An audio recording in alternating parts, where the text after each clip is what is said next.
Salut à tous, ça fait super longtemps que j'ai plus fait une petite vidéo en français parce que bon, d'habitude quand je fais des vidéos sur YouTube, je les fais pour pratiquer mes langues étrangères, surtout dans les langues latines, espagnol ou italien, surtout en italien parce que j'aime bien et je trouve toujours des sujets que je trouve assez intéressants. Et aujourd'hui, je voulais parler un peu en français parce que ça fait super longtemps. Et donc, ouais, l'autre jour j'ai rencontré mon pote japonais. Enfin, bon, il est moitié japonais, moitié coréen. Et il revenait de Istanbul. Il a été donc en Turquie pendant 2 semaines et il m'a raconté ses aventures en Turquie.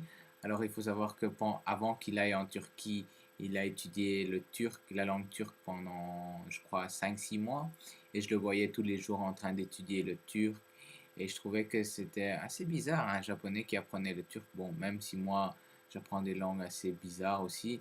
Mais voir quelqu'un d'autre faire comme toi, alors que c'est quelque chose de très rare, ça t'étonne. Alors, je lui ai demandé pourquoi est-ce qu'il voulait apprendre le turc. Il m'a dit qu'il avait vu une affiche comme quoi il pouvait choisir un cours de turc parce qu'il est là en programme Erasmus et donc il vient en tant qu'échange d'étudiants et tout ça. Et donc il est venu ici, il a pris des cours de turc, il a acheté la simile turc, il a commencé à apprendre le turc. Il a conversé avec des Turcs à chaque fois qu'on allait acheter des durum ou à chaque fois qu'on allait au snack. Et j'essayais de l'obliger de parler turc parce que comme ça il pouvait pratiquer ce qu'il a appris. Même si, bon, à l'époque, peut-être qu'il connaissait que quelques expressions ou quelques phrases, ça s'est développé très vite vu qu'il a appris avec plaisir. Et donc après, il m'a dit, bon, je vais en Turquie, à Istanbul, et on va voir qu'est-ce que ça va donner. Alors, c'est là que je voulais parler d'un truc assez intéressant, la barrière anglaise. Je crois que je vais mettre comme titre à cette vidéo la barrière anglaise. Parce que une fois qu'il est arrivé à Istanbul, il a tout fait en turc. Donc, il a, il a été au snack en turc, il a commandé en turc, il a essayé de tout faire en turc. Ensuite, les gens étaient super chaleureux, ils l'accueillaient, ils discutaient avec lui. Il y a même des Turcs qui savaient parler japonais avec lui, parce que ça faisait 15 ans qu'ils avaient appris le japonais, donc c'était super intéressant faire des échanges culturels entre eux. Et alors, il a remarqué que seulement les commerçants parlaient anglais, à part les commerçants, les habitants ne parlaient pas anglais. Alors, il a essayé de parler un peu anglais pour voir quelle est la réaction des gens. Et il s'est rendu compte que en parlant anglais, euh, ben, le contact était super froid. Les gens sont super distants parce qu'ils te voient comme un étranger, ils te voient pas comme un frère. Alors que quand tu commences à parler en turc, alors là, ils sont vraiment boostés, ils commencent à parler en turc, et ils commencent à vraiment, et ils l'ont même invité chez eux à dîner. Et ça, je suis sûr que si tu parles qu'anglais, ça se passera pas. Un turc ne t'inviterait pas chez lui, enfin en Turquie. Je suis quasi sûr que si la communication passe pas, où tu vas aller avec l'anglais. L'anglais est très utile quand on parle de survivre dans le pays. Donc, si tu vas aller à la banque changer de l'argent ou si tu vas aller acheter des trucs, tu parles anglais, ok, tu peux survivre en anglais.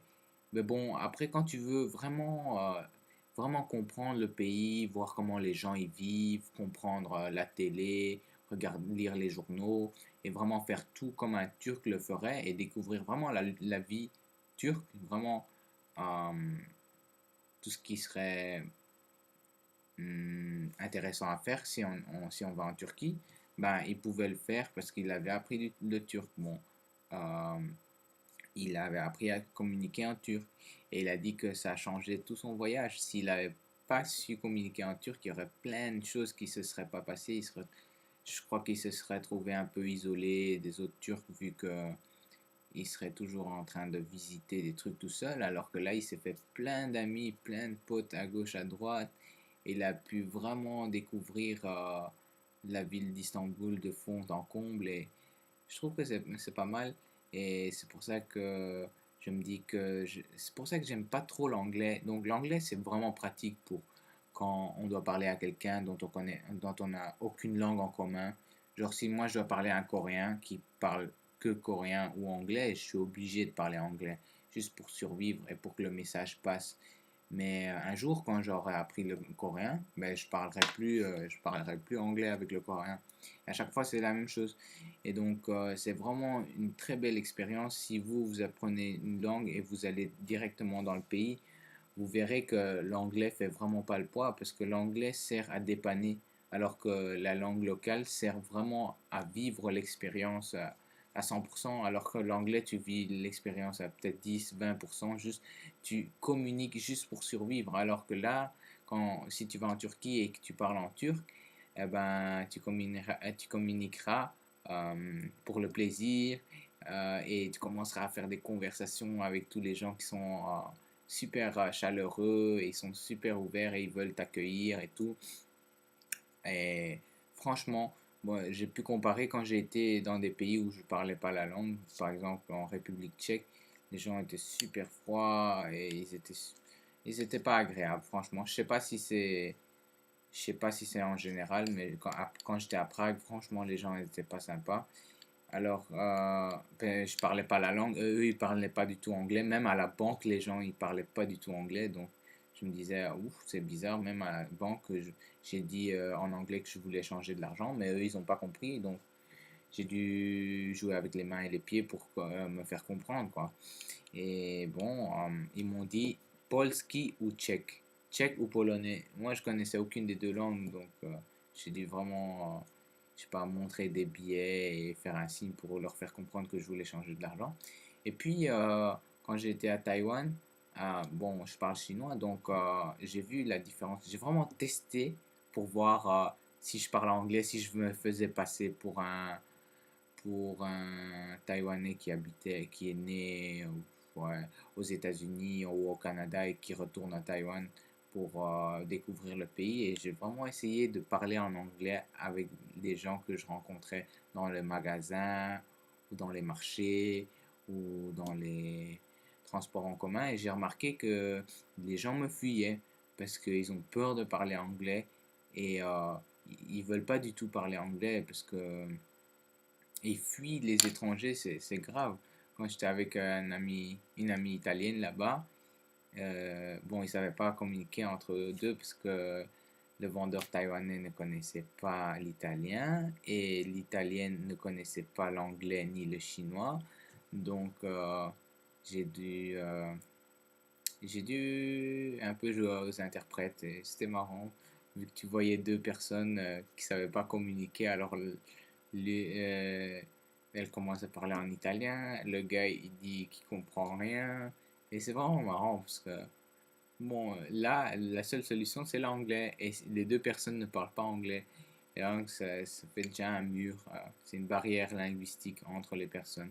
Donc ce que je veux dire en gros dans cette vidéo, c'est que, bon, c'est vrai qu'on ne peut pas apprendre toutes les langues du monde, mais on peut déjà apprendre quelques langues dont on est intéressé, et on va tout de suite dans le pays.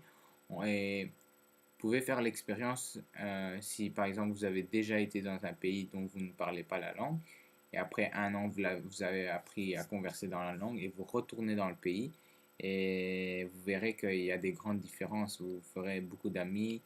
Déjà, ça c'est déjà une grande différence. Puis vous verrez beaucoup plus ce qui se passe dans le pays, et ce ne sera pas du style Club Med où on s'installe dans l'hôtel et on voit rien du pays. Ça c'est vraiment pas intéressant. Il faut vraiment sortir de l'hôtel et faire le tour de la ville et aller découvrir, parler aux gens. C'est ça qui est super intéressant. Et puis bon voilà, c'est ce qui m'a donné aussi envie d'apprendre le turc. Et je vais apprendre le turc dans le futur. Toutes les langues orientales m'intéressent, le turc, l'arabe, l'hébreu, la prononciation, j'aime pas trop, parce qu'il y a trop de des trucs comme ça. Mais j'aime bien l'écriture, donc je l'apprendrai quand même. Tout ce qui est hindi, ouais, ça me plaît aussi, donc j'apprendrai dans le futur. Et toutes les langues asiatiques aussi, ça me plaît beaucoup. Tout ce qui est thaïlandais, vietnamien, tagalog, bahasa indonésien, coréen, japonais. Toutes ces langues, c'est vraiment les langues qui m'intéressent. Bon, même le roumain aussi, j'aimerais bien l'apprendre, le grec, le russe, mais ça un peu plus tard. Je verrai bien. Je vais m'organiser. Bon, c'est pas vraiment une priorité maintenant, mais je vais m'organiser plus tard. Voilà, je voulais savoir si vous avez déjà eu cette expérience, partir dans un pays dont vous ne parlez pas la langue et comparer dans un autre pays un autre pays étranger où vous parlez la langue. Et est-ce que votre expérience a été vraiment très différente? Si oui, euh, écrivez un commentaire. Sinon, écrivez quand même un commentaire comme ça que je sache un peu ce que les autres ont vécu. Ok, merci beaucoup.